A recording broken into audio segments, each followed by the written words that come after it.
Hello बच्चों, hello बच्चों, मैं हूं Ashish and I welcome you in our प्यारा सा चैनल फिनिक्स क्लासेस। सर्दियां बहुत बढ़ गई हैं यार, कानपुर में भी टोपा लगा लो तुम लोग भी, और हम भी लगा चुके है ना। तो फिर इसके बाद आज मूंगफली खा रहे थे यार, थोड़ा सा मन किया, सर्दियां चल रही हैं तो, है ना। तो खैर हम लोग का अब जो अगला सेगमेंट आता है क्वाड्रिलैटरल्स में, that is empty, the most important thing of class 9th। अगर थ्योरम्स के मामले में देखा जाए तो जैसे कि 10th में जो सबसे इंपॉर्टेंट थ्योरम आती है वो टीटी आती है, थेल्स थ्योरम आती है, उसी तरह से 9th क्लास की जो सबसे इंपॉर्टेंट थ्योरम है जो एग्जाम में मैक्सिमम टाइम्स पूछी जाती है, that is mid point theorem, बोले तो एमपीटी। शॉर्टकट नाम क्या है इसका? एमपीटी है। तो आज हम लोग एमपीटी की प्रूविंग समझेंगे, उसको अप्लाई कैसे करते हैं ये समझेंगे, और इसके बाद क्वेश्चंस करेंगे, है ना। तो let's begin.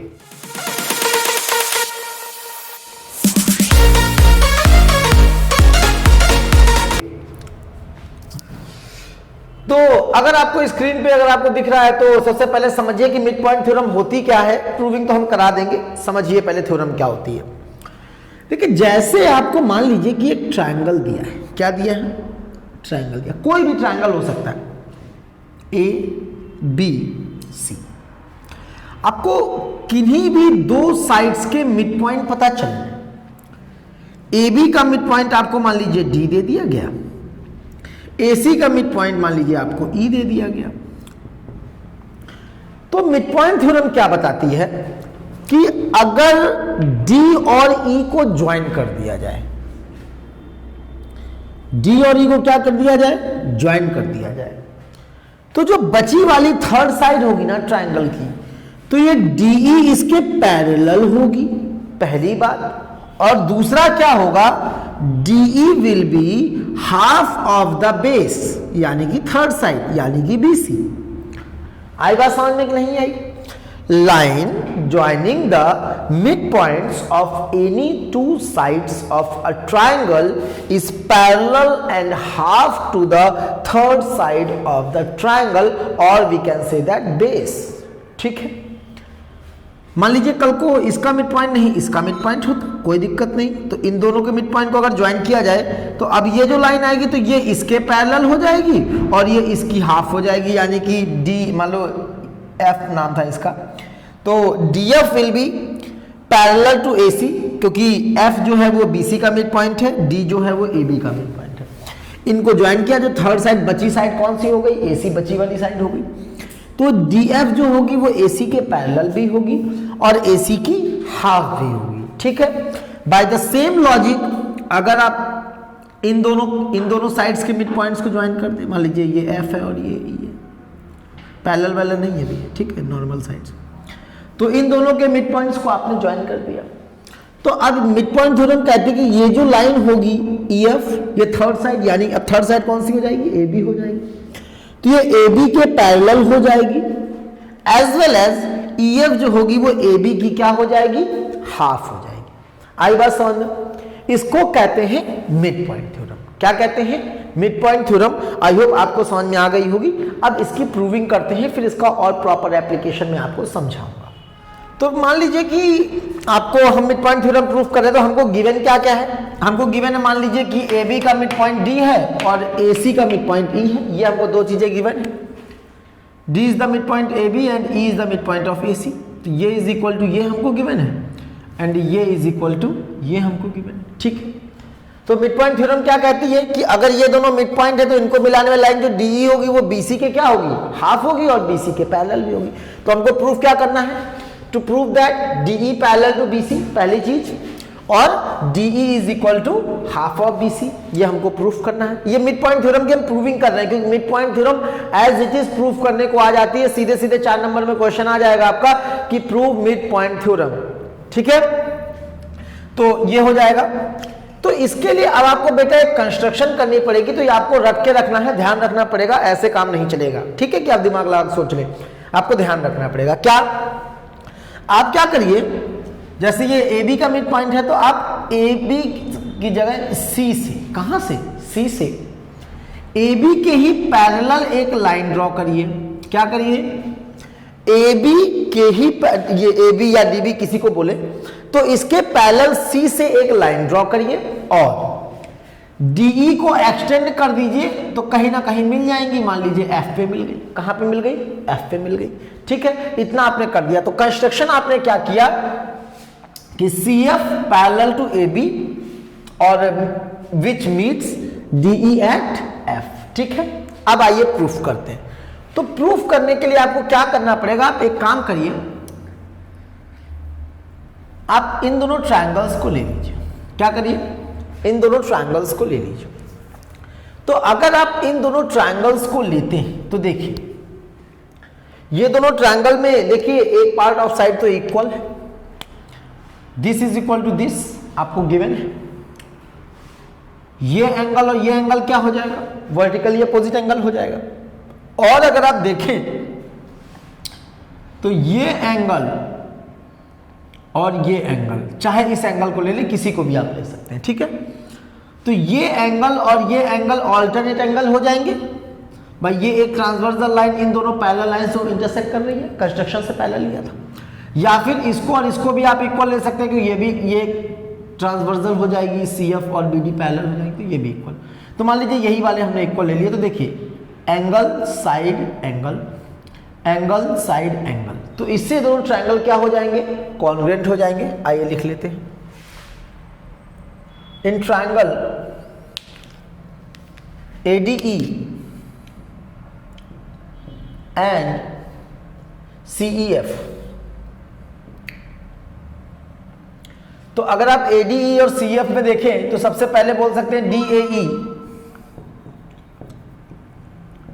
Is equal to angle FCE। ये क्या हो जाएंगे? ऑल्टरनेट इंटीरियर एंगल्स हो जाएंगे। AE is equal to EC,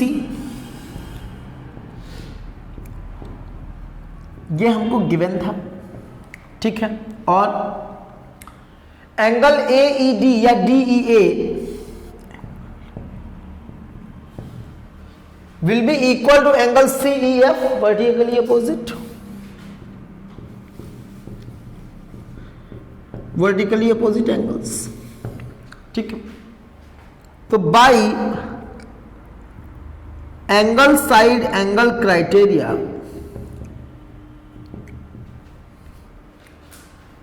triangle AED is congruent with triangle CEF। तो बेटा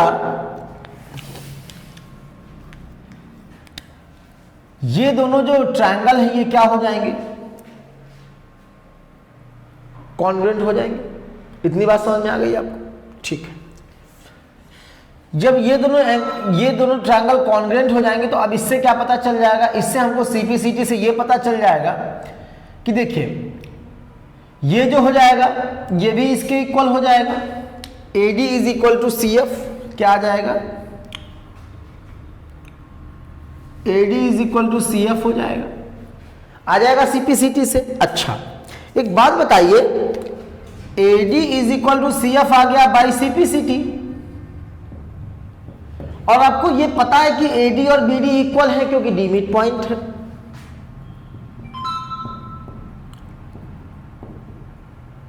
ये गिवन था आपको। तो इन दोनों से आप ये बोल सकते हैं कि AD CF के इक्वल, AD BD इक्वल, इसका मतलब CF और BD भी आपस में क्या हो गए? इक्वल हो गए। तो CF इक्वल टू क्या आ गया? BD आ गया, ये आ गया।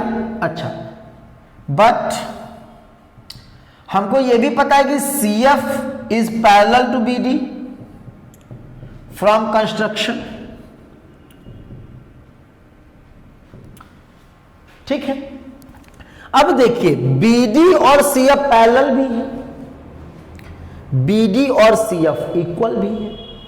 तो जब ये दोनों पैरेलल भी हैं और इक्वल भी हैं, तो अगर आप BCFD क्वाड्रिलैटरल की बात करें तो इसकी एक ही pair of opposite sides equal भी हैं, पैरेलल भी हैं। इसका मतलब हम क्या कह सकते हैं? हम कह सकते हैं that BCFD hence BCFD is a parallelogram. BCFD क्या हो जाएगा? पैरेललोग्राम हो जाएगा। तो यहां से ये कंक्लूड किया जा सकता है that hence BC will be parallel to DF, क्योंकि पैरेललोग्राम है। और अगर BC DF के पैरेलल है तो DF और DE तो एक ही लाइन है, तो BC पैरेलल टू क्या आ जाएगा? DE आ जाएगा। ये प्रूफ हो गया, हैज प्रूव्ड हो गया। लेकिन अभी हमको ये भी प्रूफ करना है कि DE जो होगा वो BC का हाफ होगा। तो ये देखिए कैसे करेंगे, ये बताइए DE और EF इक्वल होंगे कि नहीं होंगे? CPCT से भाई दोनों ट्रायंगल कॉन्ग्रुएंट तो ये इसके इक्वल, ये इसके इक्वल और ये इसके इक्वल। तो लिखिए DE equal to EF by CPCT, ठीक है। बट हमको पता है कि BC is equal to DF है, अपोजिट साइड्स ऑफ पैरेललोग्राम।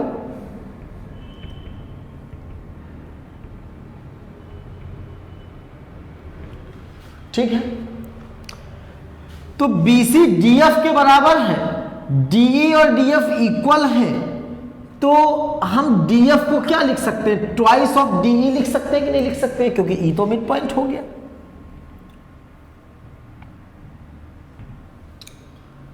तो BC क्या हो जाएगा? DE का डबल हो जाएगा, क्योंकि ये पूरे के बराबर है और ये दोनों इक्वल पार्ट है, मिड पॉइंट हो गया ये। तो DE का डबल जो होगा वो DF हो जाएगा। तो BC is equal to 2DE हो गया। तो BC is equal to 2DE। तो यहां से DE इज इक्वल टू क्या आ गया? BC अपॉन 2 आ गया। तो ये भी क्या हो गया? प्रूफ हो गया। तो यहां लिख देंगे हेंस प्रूव्ड। तो दोनों चीजें प्रूफ हो गई हमारी। DE जो हो गई वो BC के पैरेलल भी प्रूफ हो गई, और DE जो हो गई वो BC की हाफ भी प्रूफ हो गई। यानी कि हमारी मिड पॉइंट थ्योरम क्या हो गई? प्रूफ हो गई। आपके सामने पूरी अच्छे से प्रूफ्ड है। आई होप आपको बाकायदे क्लियर हो गया होगा। अगर फिर भी कोई डाउट है तो आप हमसे पूछ सकते हैं, और हम लिख सकते हैं hence proved. HP for hence proved होता है, हृदय परिवर्तन नहीं होता। ठीक है, तो हेंस प्रूव्ड लिखना ठीक है। ठीक है, तो समझ गए आप क्या था? हमने क्या किया? पहले एक पैरेलल लाइन खींची इसके बाद इन दोनों को कॉन्ग्रुएंट किया। जब ये दोनों कॉन्ग्रुएंट हो गए तो CPCT से ये वाली जो साइड हो गई वो इसके इक्वल आ गई। अब जब ये इसके इक्वल आ गई और ये इसके इक्वल थी, तो ये दोनों भी आपस में इक्वल हो गई, पैरेलल कंस्ट्रक्शन से थी। तो जब इक्वल भी हो गई, पैरेलल भी हो गई, तो BCFD एक पैरेललोग्राम हो गया और BCFD एक पैरेललोग्राम हो गया। इसका मतलब BC पैरेलल टू DE या DF, ये प्रूफ हो गई। दूसरा हमको हाफ प्रूफ करना था, तो BC is equal to DF होगा, लेकिन DE और EF CPCT से इक्वल थे, तो BC जब DF के बराबर और DF जो हो जाएगा वो DE का डबल हो जाएगा, यानी BC का भी क्या हो जाएगा? डबल हो जाएगा। DF जो होगा वो DE का डबल हो जाएगा, तो BC भी DE का क्या हो जाएगा? डबल हो जाएगा। और यानी कि BC जब DE का डबल होगा तो DE जो होगा वो BC का क्या हो जाएगा? हाफ हो जाएगा। मैथमेटिकली भी आपको लिख के समझा दिया है। तो इस तरह से हमारी मिड पॉइंट थ्योरम प्रूफ हो जाती है। चलिए अब हम कन्वर्स मिड पॉइंट थ्योरम की तरफ मूव करते हैं। आइए, तो अब हमारी जो अगली थ्योरम आती है वो मिड पॉइंट की कन्वर्स आती है, यानी मिड पॉइंट की उल्टी थ्योरम, रिवर्स थ्योरम। तो उसको करते हैं। तो पहले समझिएगा कन्वर्स मिड पॉइंट थ्योरम है क्या, फिर प्रूविंग तो हम लोग कर ही लेंगे। तो जैसा कि मिड पॉइंट थ्योरम हमारी क्या कहती थी कि मान लीजिए कि आपको एक ट्रायंगल दिया गया है, मान लीजिए ये ट्रायंगल। तो CPT हमसे ये कहती है कि ट्रायंगल की अगर किसी भी साइड के मिड पॉइंट से, क्या ट्रायंगल के अगर किसी भी साइड के मिड पॉइंट से एक लाइन ड्रॉ की जाए, जो कि जो बची हुई कोई एक साइड है उसके पैरेलल हो। मान लो इस पॉइंट से इसके पैरेलल हम साइड ड्रॉ करते हैं। तो अगर एक पैरेलल लाइन ड्रॉ की जाए तो जब ये सामने जाके लाइन, सामने वाली लाइन पे जब पहुंचेगी तो उसको कर देगी बाइसेक्ट, यानी कि कहां पर इंटरसेक्ट करेगी, मिड पॉइंट पे जाके इंटरसेक्ट करेगी। ये थ्योरम है। क्या है कि एक ट्रायंगल है, मिड पॉइंट से अगर किसी लाइन के पैरेलल लाइन ड्रॉ की गई तो जो बची वाली लाइन है उसको जब ज्वाइन करेंगे, साइड के पास पहुंचेगी जब ये, तो ये उसको भी क्या कर देगी, बाइसेक्ट कर देगी, टू इक्वल पार्ट्स में डिवाइड कर देगी। ठीक है, ये ट्रायंगल था, इसके मिड पॉइंट से मान लो इसके पैरेलल हमने खींच दिया तो इधर आएगी, तो इसको बाइसेक्ट कर देगी। आई बात समझ में? यहां से इसके पैरेलल लाइन खींची गई तो इसको बाइसेक्ट कर देगी।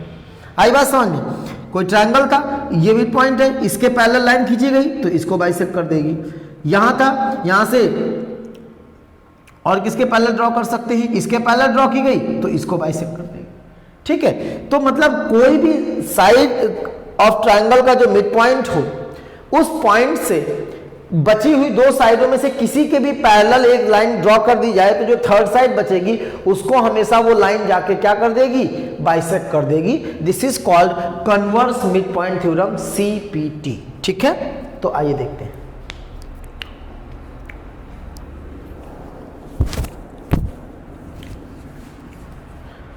तो फिगर बना लीजिए। मान लीजिए एक ट्रायंगल है ABC, उसका AB का मिड पॉइंट आपको D गिवन है और इस मिड पॉइंट D से एक line DE parallel to BC draw की गई है जो कि सामने वाली साइड AC को E पर मीट करती है। ठीक है, अब हमको क्या प्रूफ करना है? ऑब्वियस सी बात है, यही प्रूफ करना है कि जो E होगा वो AC का क्या होगा, मिड पॉइंट होगा। तो गिवन में क्या जाएगा, ABC is a triangle, D is the midpoint of AB and DE parallel to BC हमको गिवन। ठीक है, प्रूफ क्या करना है, E is the midpoint of AC, ये हमारा हो गया। अब मैंने कहा था कि जैसा कि उसमें कंस्ट्रक्शन किया था सेम कंस्ट्रक्शन यहां भी होगा, आपको ध्यान रखना पड़ेगा कि CF पैरेलल टू BA, आप क्या करेंगे, C पॉइंट से AB के पैरेलल एक लाइन ड्रॉ करेंगे जो कि DE को कहीं पॉइंट F पे क्या होती है, मिलती है। ये आपने पैरेलल ड्रॉ की है खुद कंस्ट्रक्शन से, तो ये इसके पैरेलल और ये इसके पैरेलल अब आपको पहले से पता है। अब एक बात बताइए, ये बिल्कुल जस्ट रिवर्स चलेगी CPT की प्रूविंग इसकी। तो देखिए प्रूफ, थोड़ा इधर शुरू करते हैं। अब अगर आप प्रूफ की बात करें तो देखिए एक बात बताइए, BC parallel to DF given,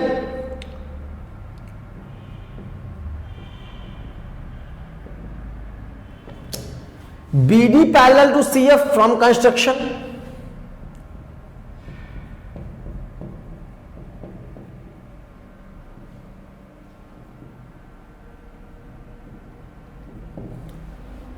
तो हेंस अब इसकी ये इसके पैरेलल, ये इसके पैरेलल, तो BC FD जो होगा एक पैरेललोग्राम हो जाएगा, अपोजिट साइड है, पैरेलल पता है। Hence BC FD is a parallelogram. तो BC FD क्या हो गया, एक पैरेललोग्राम हो गया।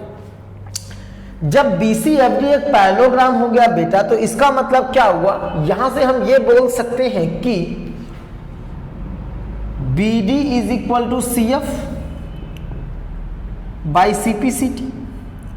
बोल सकते हैं कि नहीं बोल सकते हैं? BD is equal to CF आपको पता चल गया। अच्छा, BD is equal to AD आपको गिवन था,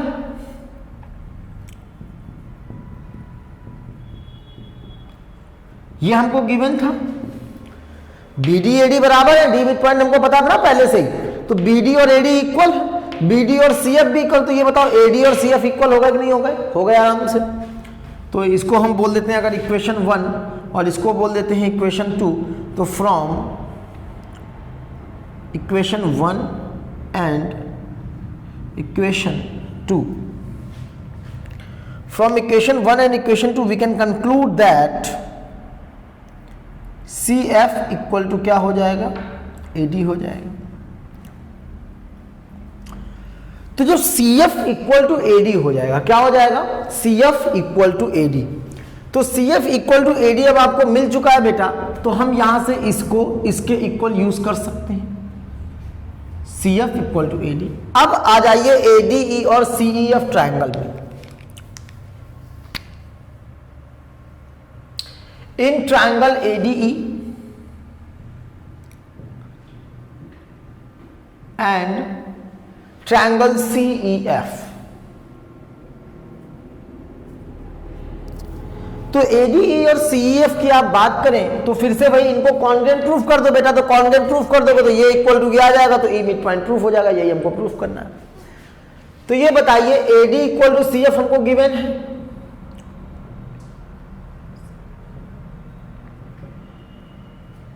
ठीक है, और हमको क्या गिवन है, अब ये इसके पैरेलल है तो ये वाला जो एंगल होगा वो इसके इक्वल हो जाएगा ऑल्टरनेट से, ये वाला जो एंगल है वो ऑल्टरनेट से इसके इक्वल हो जाएगा, तो ये एंगल साइड एंगल से क्राइटेरिया से ये दोनों ट्रायंगल क्या हो जाएंगे, कॉन्ग्रुएंट हो जाएंगे। तो हम बोल सकते हैं angle ADE is equal to angle CFE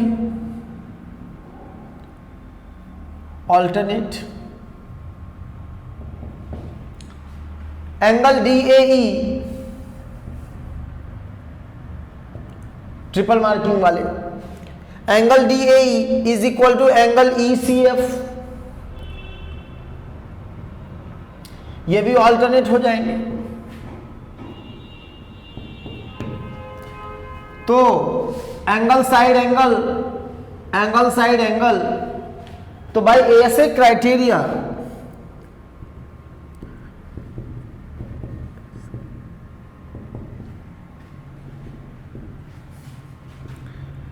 triangle ADE is congruent with triangle CEF। अब ये बताइए जब ये दोनों ट्रायंगल कॉन्ग्रुएंट हो गए तो फिर से वही बात आ जाती है CPCT की। तो hence by CPCT AE is equal to आ जाएगा CE, भाई CPCT से AE जो होगा वो CE के क्या हो गया, इक्वल हो गया। सो E is mid point of AC, यही हमको प्रूफ करना था, हेंस प्रूफ, ठीक है। लेकिन अभी एक चीज और प्रूफ करते हैं हम लोग हमेशा ही कि जो DE होगा वो BC का क्या होगा, हाफ होगा। ये तो सेम टू सेम तरीके से पहले वाले से ही प्रूफ हो जाएगा जैसे पिछले वाले में किया था। आइए कर लेते हैं। DE is equal to EFB हो जाएगा बाई CPCT, ये इज इक्वल टू ये आ जाएगा, नहीं आ जाएगा, बट तो यहां से हम बोल सकते DE is equal to EF है, इसका मतलब DE जो होगा वो हाफ ऑफ DF होगा, ठीक है, but DF is equal to BC opposite sides of parallelogram. ये क्या है, पैरेललोग्राम के अपोजिट साइड से, तो DF और BC आपस में इक्वल हो जाएंगे। तो जब DE जो है वो DF का हाफ है तो BC का भी क्या होगा, हाफ ही होगा। सो फ्रॉम इक्वेशन 1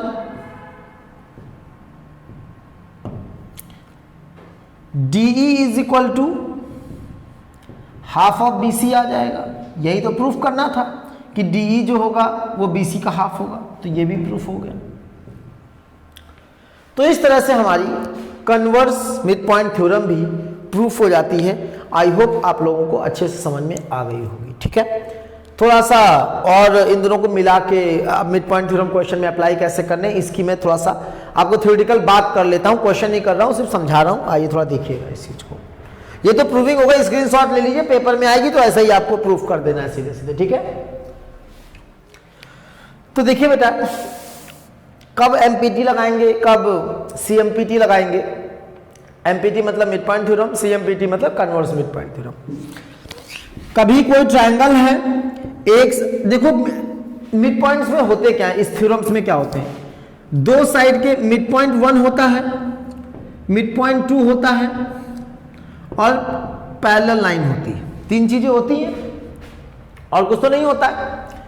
तो अगर दोनों मिड पॉइंट लगे हैं तो इनको ज्वाइन करने वाली जो लाइन है इसको इसके पैरेलल बोल देंगे थर्ड साइड के, this is called empty, mid point theorem.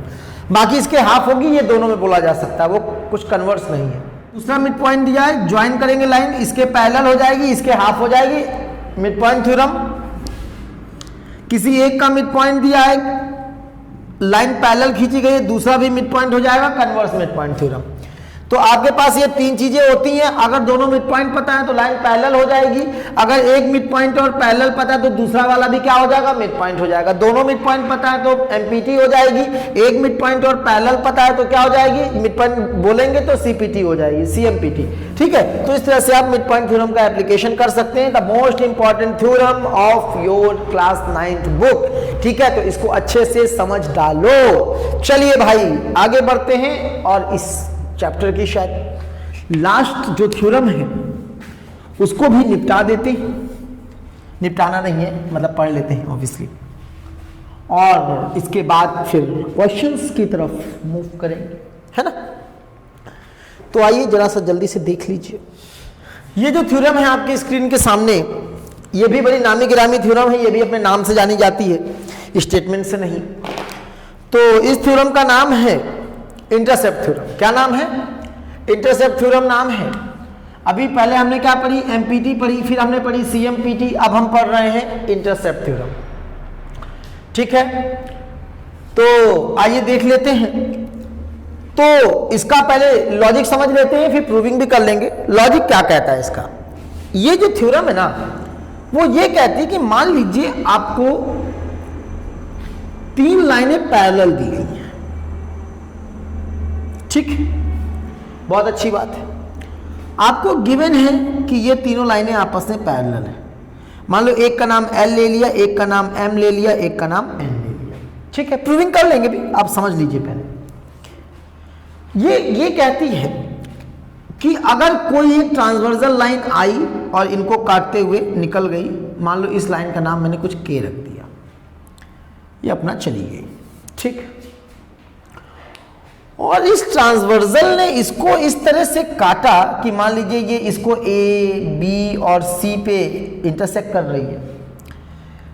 तो ये जो AB और BC सेगमेंट्स आपको दिख रहे हैं ना, हिंदी में बोले तो रेखाखंड, तो AB और BC जो सेगमेंट्स आपको दिख रहे हैं, तो इनको बोलते हैं इंटरसेप्ट्स। क्या बोलते हैं, इंटरसेप्ट्स। जो पार्ट्स कट जाते हैं किसी लाइन के पैरेलल लाइंस के बीच में, दीज आर कॉल्ड इंटरसेप्ट्स। तो AB एक इंटरसेप्ट हो जाएगा, BC एक इंटरसेप्ट हो जाएगा, पहली बात। और अगर आपको खुदा ना खास्ता उन्होंने बता दिया कि जो इंटरसेप्ट्स हैं वो इक्वल है, यानी कि हमको गिवन है कि AB और BC क्या है, बराबर है, इक्वल। तो अब बेटा इंटरसेप्ट थ्योरम ये कहती है कि अब तुमसे चाहे जितनी ट्रांसवर्सल लाइंस खिंचवा ली जाए यहां पर, इन सभी ट्रांसवर्सल के जो इंटरसेप्ट होंगे ना, ये आपस में इक्वल होंगे। इसके इक्वल नहीं, ये दोनों आपस में, ये इसके इक्वल होगा, इसका इंटरसेप्ट जो होगा वो इसके इंटरसेप्ट अपने पार्ट के दूसरे पार्ट के इक्वल होगा, इसका जो इंटरसेप्ट होगा ये जो होगा वो इसके इक्वल होगा। ठीक है, तो अगर 3 लाइनें पैरेलल हैं और कोई ट्रांसवर्सल आपको ऐसी मिल जाए जिसके जो इंटरसेप्ट्स हैं वो इक्वल हैं, तो अगर एक ट्रांसवर्सल के इंटरसेप्ट इक्वल है तो बाकी सभी ट्रांसवर्सल्स के भी इंटरसेप्ट क्या होंगे, इक्वल होंगे। ऐसा इंटरसेप्ट थ्योरम कहती है। ठीक है, आई होप आपको बात समझ में आ गई होगी कि इफ L पैरेलल टू, यानी कि इसको हम लिखेगा से, अगर if L parallel to M parallel to N दिया गया है, and K is the transversal in such a way that AB is equal to BC, इतना आपको गिवन है। क्या है, यह आपको उन्होंने दे दिया। ठीक है, तो अब हम अपने मन से कंक्लूड कर सकते हैं मान लीजिए ये x है, ये y है, ये z है, ये अल्फा है, ये बीटा है, ये गामा है, कुछ भी नाम रख दो यार, इसका नाम कुछ का है, इसका नाम कुछ खा है और इसका नाम कुछ ग है, ठीक है। तो अब यहां से हम कह सकते हैं बाई इंटरसेप्ट थ्योरम, तो इंटरसेप्ट थ्योरम से हम क्या कह सकते हैं बेटा,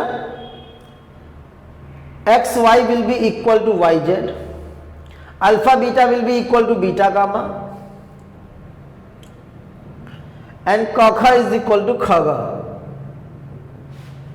काखा इज इक्वल टू खगा, ठीक है। तो ये इसके इक्वल होगा, ये इसके, अगर एक भी कोई इक्वल दे दिया गया, ठीक है। तो ये हो गई इंटरसेप्ट थ्योरम। आइए इसकी प्रूविंग कर लेते हैं। आई होप इसका लॉजिक आपको समझ में आ गया होगा, क्वेश्चंस में आप अप्लाई कर पाएंगे और प्रूविंग भी इसी कर लेते हैं क्योंकि ये प्रूविंग में भी आ जाती है एग्जाम्स में। मान लीजिए कि आपको ये 3 लाइंस दी गई हैं, पैरेलल है, L parallel to M parallel to N, आपको 3 लाइनें दी गई हैं। एक ट्रांसवर्सल लाइन P है जो L M N को A B और C पर इंटरसेक्ट करती है और in such a way that AB is equal to BC, ये आपको गिवन होगा, बिल्कुल गिवन है। तो AB is equal to BC, तो ये लाइनें आपस में पैरेलल दी गई हैं और AB is equal to BC given है। P एक ट्रांसवर्सल है जिसके जो इंटरसेप्ट हैं, एक इंटरसेप्ट AB हो गया, एक इंटरसेप्ट BC हो गया, तो दोनों इक्वल है, ठीक है। तो हमको क्या प्रूफ करना है कि अब कोई भी दूसरी ट्रांसवर्सल खींच दे तो उसके भी इंटरसेप्ट बराबर होंगे। तो मान लीजिए दूसरी ट्रांसवर्सल हमने एक Q खींची जो हमारी L M N को P Q और R पर कट करती है, तो इसका इंटरसेप्ट क्या होगा, P Q और Q R हो गए। तो हमको प्रूफ करना है कि P Q और Q R क्या होंगे, इक्वल होंगे। अभी थ्योरम प्रूफ कर रहे हैं तो हम इनको इक्वल प्रूफ कर रहे हैं। जब क्वेश्चंस करेंगे तो डायरेक्टली बोल देंगे by intercept theorem P Q is equal to Q R, direct बोल सकते हैं आप, ठीक है। तो यहां पर हमको इक्वल प्रूफ करना है तो आपको एक कंस्ट्रक्शन करना पड़ेगा छोटा सा, कुछ नहीं, आप A को और R को ज्वाइन करा दीजिए, ठीक है। करा दिया ज्वाइन। अब देखिए इन ट्रायंगल ACR, इन ट्रायंगल ACR, तो बेटा अगर आपको ACR ट्रायंगल दिख रहा हो तो एक बात बताइए, जब ये इज इक्वल टू ये तो B क्या हो गया, AC का मिड पॉइंट हो गया, ठीक। ये बताइए मान लो ये K पे इंटरसेक्ट कर रही है इसको, तो BK और CR पैरेलल आपको गिवन है, गिवन है ना। तो अगर ACR ट्रायंगल की बात करें तो देखो एक AB के AC के मिड पॉइंट से एक लाइन जा रही है CR के पैरेलल, तो ऑब्वियस सी बात है कि K भी क्या हो जाएगा, इसका मिड पॉइंट हो जाएगा कन्वर्स मिड पॉइंट थ्योरम से। तो लगा दीजिए in triangle ACR B is mid point of AC, ठीक है। BK is parallel to CR, तो एक हो गया, ये दो हो गया। तो by CMPT converse mid point theorem K is mid point of AR हो जाएगा। इतनी बात समझ में आई। तो कन्वर्स मिड पॉइंट थ्योरम से K जो हो जाएगा वो AR का मिड पॉइंट प्रूफ हो जाएगा। इतनी बात हो गई। अब आगे देखिए, देखिए अब हमको पता चल गया कि ये जो है वो इसके इक्वल है। अब आ जाओ ट्रायंगल APR में, किस में आ जाओ, ट्रायंगल APR में। तो देखिए इन ट्रायंगल APR, तो बेटा जब आप ट्रायंगल APR में आएंगे तो एक बात बताइए, K is the mid point of AR,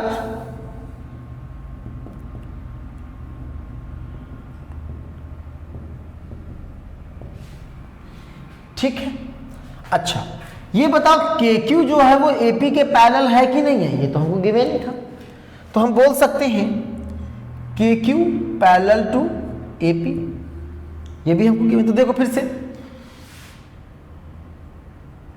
ये जो ट्रायंगल है एक मिड पॉइंट है, इसके पैरेलल है, तो अब ये भी क्या हो जाएगा, मिड पॉइंट हो जाएगा कन्वर्स मिड पॉइंट थ्योरम से। तो by CMPT Q is mid point of P are.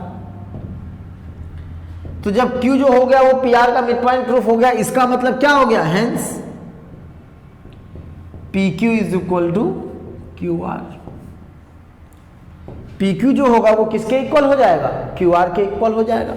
और हमको यही प्रूफ करना था कि जो इंटरसेप्ट होंगे वो इक्वल होंगे। तो पी क्यू और क्यू आर क्या है, इंटरसेप्ट ही तो है, तो ये और ये इक्वल आ गए, तो हमारी CM जो इंटरसेप्ट थ्योरम थी वो क्या हो गई, प्रूफ हो गई। तो हम बोल सकते हैं HP बोले तो हैंस प्रूव्ड।